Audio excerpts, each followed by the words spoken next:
Demi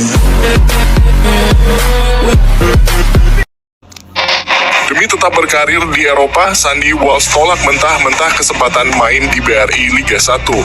Pemain keturunan timnas Indonesia, Sandy Walsh, saat ini bermain di kompetisi kasta tertinggi Belgia bersama klub KV Mechelen.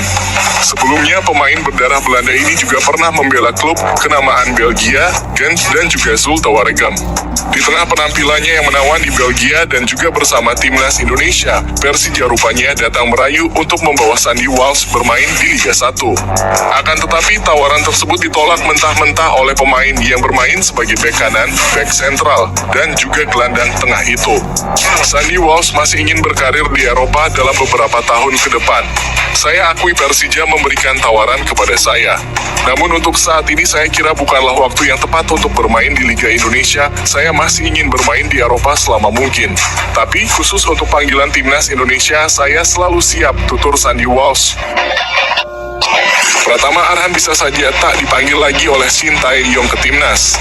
Penampilan pemain Tokyo Verdy itu ketika jadi starter timnas Indonesia melawan Brunei memang kurang maksimal. Dalam 73 menit di lapangan, Pratama Arhan dikutip dari lapang bola, hanya melakukan 1 tembakan on target, 2 dribble sukses, 2 tackle, 52 umpan sukses dari 68 percobaan, dan 8 crossing tak akurat. Selain Pratama Arhan, ada juga beberapa pemain lain yang sedang di bawah performa terbaiknya, seperti Egy Maulana Fikri. Asisten Shin Tae-yong Nova Arianto menyebutkan kalau para pemain itu harusnya bisa memperbaiki dirinya bila mau terus dipanggil ke timnas Indonesia. Kita bisa pahami karena tidak semua pemain bisa tampil dalam performa terbaik, kadang bisa turun, kadang bisa naik, tetapi ini menjadi catatan juga untuk pemain yang lain, ungkap Nova Arianto. Pratama Arhan sendiri bisa saja digantikan pemain lain kalau ada pemain yang lebih baik. Sebab saat ini Shin Tae-yong sedang memantau Liga 1 untuk cari alternatif pemain baru. Media Vietnam kirim pujian ke Shin Tae-yong dan Timnas Indonesia. Timnas Indonesia akan berduel melawan Vietnam pada putaran kedua kualifikasi Piala Dunia 2026 zona Asia pada 21 dan 26 Maret tahun depan. Duel ini diprediksi akan sengit karena rekor rivalitas kedua tim semua kompetisi. Media asal Vietnam Tan Ninh memberikan analisa mereka dari persaingan di grup F. Tim The Golden Star bisa jadi akan memilih opsi runner-up terbaik untuk melangkah ke babak selanjutnya. Pada babak kualifikasi kedua Piala Dunia 2026 mendatang, tim Vietnam diperkirakan akan menghadapi banyak kesulitan dalam merebut tiket untuk melanjutkannya. Oleh karena itu, tim Vietnam akan memperebutkan peringkat kedua grup untuk mendapatkan tempat di babak ketiga kualifikasi, tulis Tan Ninh. Mereka menilai bahwa anak asuh Shin Tae-yong sudah berkembang dan tidak bisa dipandang sebelah mata.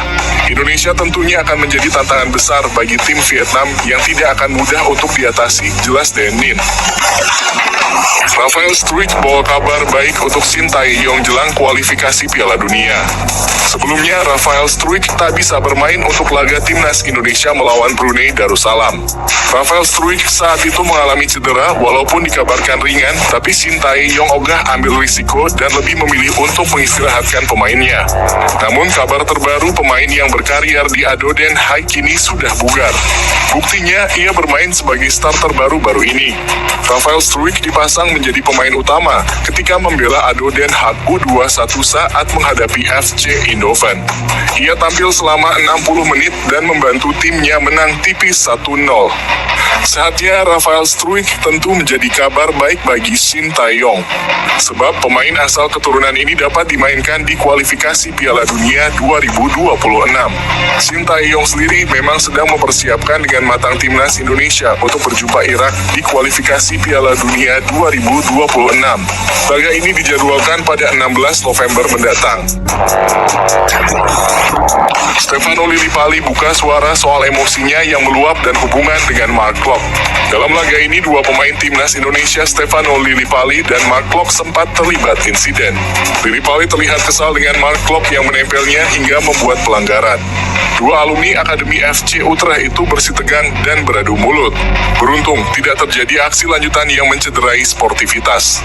Mark Klok terlihat lebih dingin menangani situasi dengan mencoba meminta maaf dan memeluk Lily Pali.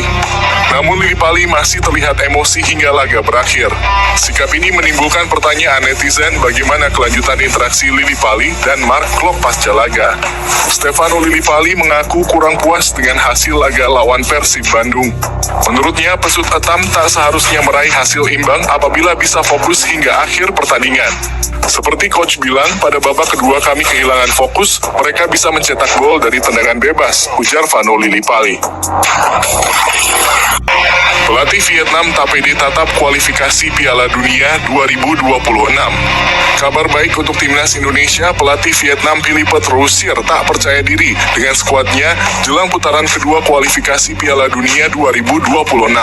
Keraguan itu tersirat dari hasil wawancara dirinya dengan surat kabar Cina sebelum timnas Vietnam melakoni uji coba kontra Korea Selatan 17 Oktober lalu. Bisa dibilang ini tantangan atau mimpi berdasarkan pengalaman saya melatih timnas Vietnam. Saya melihat para pemain Vietnam saat disiplin, fokus, gigih, dan progresif. Troussier mengirimkan sinyal kepada publik untuk realistis. Sebab, walau sepak bola Vietnam sudah berkembang, namun itu belum cukup untuk bisa bersaing di level tertinggi. Saya berharap sepak bola Vietnam dan supporter Vietnam menyadari satu hal, yaitu sepak bola Vietnam saat ini berkembang dengan baik, namun hanya di Asia Tenggara. Walaupun potensinya masih banyak, ujar Troussier.